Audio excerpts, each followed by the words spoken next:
കടുക് പൊട്ടിക്കൊണ്ടിരിക്കുകയാണ് കേട്ടോ. ഉണക്കസ്രാവും മാങ്ങയും കൂടി ചെയ്യാനുള്ളേക്ക് കടുക് പൊട്ടിക്കൊണ്ടിരിക്കുകയാണ്. ഇത് ഉണക്കസ്രാവ് വറുത്ത എണ്ണയിൽ തന്നെയാണ് ഇപ്പോൾ അത് ചെയ്യുന്നത് കേട്ടോ. എണ്ണ കുറേ ബാക്കിയുണ്ട്, അപ്പോൾ ഞാൻ അതിൽ തന്നെ ചെയ്യാണ്.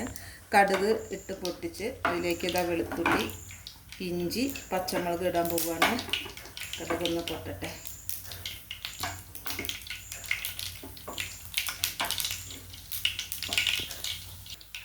ഇതിലേക്ക് വെളുത്തുള്ളി, പച്ചമുളക്, ഇഞ്ചി ഇതെല്ലാം കൂടി ചേർത്തിട്ടുണ്ട്. ഇതൊന്ന് വാടി വെക്കും. നമ്മൾ നല്ലെണ്ണ കൂടുതൽ ചേർക്കുന്നത് എന്താ വെച്ചാൽ പെട്ടെന്ന് കേടാവാതിരിക്കാൻ വേണ്ടിയിട്ടാണ് കേട്ടോ. ഇത് കുറച്ച് ദിവസം ഇരുന്നാലും അച്ചാറിനൊരു കംപ്ലൈൻറ്റും വരില്ല. അത് മേലെ ഇങ്ങനെ എണ്ണ തെളിഞ്ഞ് നിൽക്കും. അപ്പോൾ ആവശ്യക്കാർക്ക് അത് വേണ്ടാന്നുണ്ടെങ്കിൽ അത് ആ തെളിഞ്ഞ് നിൽക്കുന്ന എണ്ണ നമ്മൾ ഉപയോഗിക്കുന്ന സമയത്ത് അതൊന്നട് ഊറ്റി ഒഴിവാക്കിയാൽ മതി. അത് എണ്ണ മേലെ നിന്നില്ല എന്നുണ്ടെങ്കിൽ അച്ചാർ പെട്ടെന്ന് പൂപ്പൽ വരികയോ ഉണക്കസ്രാവൊക്കെ ആകുമ്പോൾ പെട്ടെന്ന് നാശം മാങ്ങി സ്രാവുകൾ ഉണ്ടാക്കുമ്പോൾ. അപ്പോൾ അതിന് വേണ്ടിയിട്ടാണ് കുറച്ചധികം എണ്ണ കൂട്ടി ഉണ്ടാക്കുന്നത്.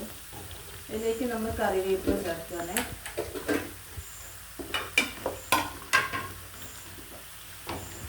കറിവേപ്പില ചേർക്കുകയാണ്. കറിവേപ്പില വലിയ കറിവേപ്പിലൊക്കെ ഞാൻ അരിഞ്ഞിടാറുണ്ട്. അപ്പോൾ ചെറിയ കറിവേപ്പിൻ്റെ ഇലയാണ്, അപ്പോൾ പിന്നെ അരിഞ്ഞൊന്നുമില്ല. അതും കൂടി ചേർത്ത് ഒന്ന് വഴറ്റിയതിന് ശേഷം അതിലേക്ക് നമ്മൾ നേരത്തെ ചെയ്ത അതേ രീതിയിൽ തന്നെ ചെമ്മീൻ മാങ്ങ ചെയ്ത അതേ രീതിയിൽ തന്നെ പൊടികൾ ചേർക്കുന്നത്. കായം, ഉലുവ, കടുക് വറുത്ത് പൊടിച്ചത്, കായത്തിൻ്റെ ഗ്രേവി, മുളക് പൊടി, മഞ്ഞൾപ്പൊടി ഇതെല്ലാം ഇതിലേക്ക് ചേർക്കാൻ പോകാം. ഫസ്റ്റിൽ നമ്മൾ മുളക് പൊടി തന്നെ ചേർക്കാം കേട്ടോ. ഇതിലേക്ക് ഞാൻ 2 സ്പൂൺ ചേർക്കുന്നുണ്ട്. ഓരോ തോന്നുകയാണെങ്കിൽ അപ്പോൾ കുറച്ചിട്ട് വെക്കും. പിന്നെ ഉലുവയും കടുകും വറുത്ത് പൊടിച്ചത്.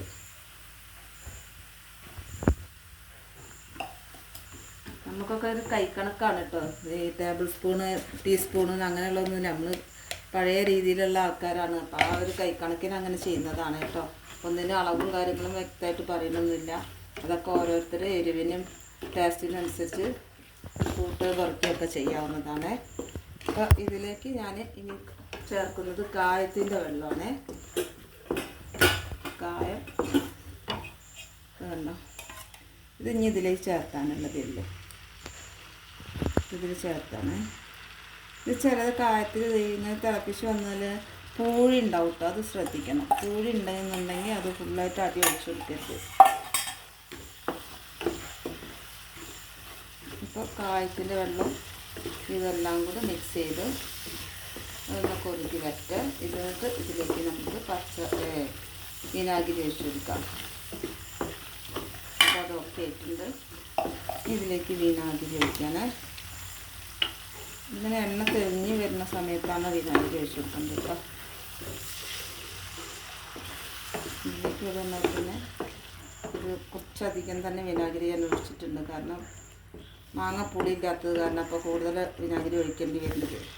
പുളിയുള്ള മാങ്ങ അനുസരിച്ച് നമുക്കൊക്കെ കൂടുതൽ വിനാഗിരി ഒഴിക്കേണ്ടി വരില്ല. അപ്പോൾ ഇതെന്തായാലും ഈ ഗ്രേവി തയ്യാറായിട്ടുണ്ട്. ഇതിലേക്ക് ഇനി നമ്മൾ മാങ്ങയാണ് ചേർക്കുന്നത്. ആദ്യം ചേർത്തുന്നത് മാങ്ങ. ആ ചെമ്മീൻ അച്ചാറിൽ ചെയ്ത അതേ രീതിയിൽ തന്നെ മാങ്ങ ചേർത്തിട്ട് മാങ്ങ ഒന്ന് ചൂടാക്കിയെടുക്കണം. ആ മാങ്ങ ചൂടാക്കി വന്നതിന് ശേഷം നമുക്ക് സ്രാവ് വറുത്തത് ചേർക്കാം കേട്ടോ. ഇത് കുറച്ച് വലിയ കഷ്ണങ്ങളാക്കിയിട്ടാണ് മാങ്ങ അരിഞ്ഞെടുത്തിട്ടുള്ളത്. കാരണം സ്രാവിൻ്റെ കഷ്ണത്തിൻ്റെ അതേമാതിരി കുറച്ച് വലിയ കഷ്ണങ്ങളായിട്ട്. മറ്റേത് ചെമ്മീനിലുള്ള മാങ്ങ ഞാൻ ചെറുതാക്കി അരിഞ്ഞതാണ്. നമ്മൾ നാടൻ മാങ്ങ അച്ചാറിടുന്ന രീതിയിൽ. അപ്പോൾ ഇതിൽ ഈ ഒന്നട ചുവ മാറി കിട്ടിയാൽ കേട് വരാതിരിക്കാനാണ് അങ്ങനെ ചെയ്യുന്നത് കേട്ടോ.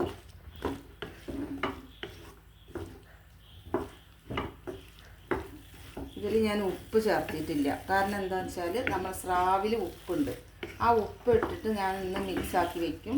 എന്നിട്ട് നാളെ നോക്കിയിട്ട് ഉപ്പ് പോരാ തോന്നുകയാണെങ്കിൽ കുറച്ച് പൊടിയിപ്പിട്ടുണ്ട്. ഞാൻ അപ്പോൾ അച്ചാറിലൊക്കെ കല്ലുപ്പാണ് ഇടാറുള്ളത്. അപ്പോൾ ഇനി പോരാ തോന്നുന്നുണ്ടെങ്കിൽ അതിലേക്ക് ലേശം പൊടിയിപ്പിട്ട് ഇളക്കി കൊടുക്കുക ചെയ്യാം.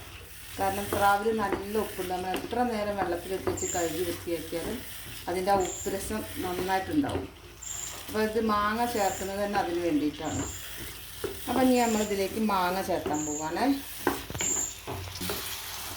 മാങ്ങയല്ല കേട്ടോ, സോറി, ഞാൻ പറഞ്ഞ് മാറിപ്പോയി. സ്രാവാണ് ഇനി ചേർക്കാനുള്ളത്. മാങ്ങയിലേക്ക് സ്രാവ് ചേർക്കാണ്. ഇത് വറുത്ത് വെച്ചതാണ് കേട്ടോ. ഇതിൽ കുറച്ച് എണ്ണ ഉണ്ട്. ഈ എണ്ണ വേണതിൽ, അല്ലെങ്കിലാണിത് കുറേ സമയം ഇരിക്കുമ്പോൾ കേടാവുക. അപ്പോൾ മാങ്ങി ഉണക്കസ്രാവും ഒരേ അളവിലാണ് ഇപ്പോൾ ഇതിലുള്ളത് കേട്ടോ.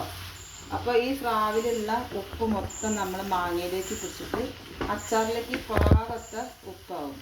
ഇനി എന്തെങ്കിലും കാരണത്താൽ കുറച്ച് കമ്മി തോന്നുകയാണെങ്കിൽ നമുക്ക് ലേശം പൊടി ചേർത്തി കൊടുത്താൽ മതി. അപ്പോൾ ഇതാണ് നമ്മളെ ഉണക്ക സ്രാവ് അച്ചാർ. ഇത്രയേ ഉള്ളൂ പണി. ആർക്കും സിമ്പിളായിട്ട് ചെയ്യാവുന്നൊരു റെസിപ്പിയാണിത്. എന്താ വെച്ചാൽ എൻ്റെ വീഡിയോ കണ്ടിട്ട് ആർക്കെങ്കിലും ഇഷ്ടമാവുകയാണെങ്കിൽ ഒന്ന് ചെയ്തു നോക്കൂ, എന്നിട്ട് കമൻറ്റിലൂടെ അറിയിക്കൂ. Okay, by.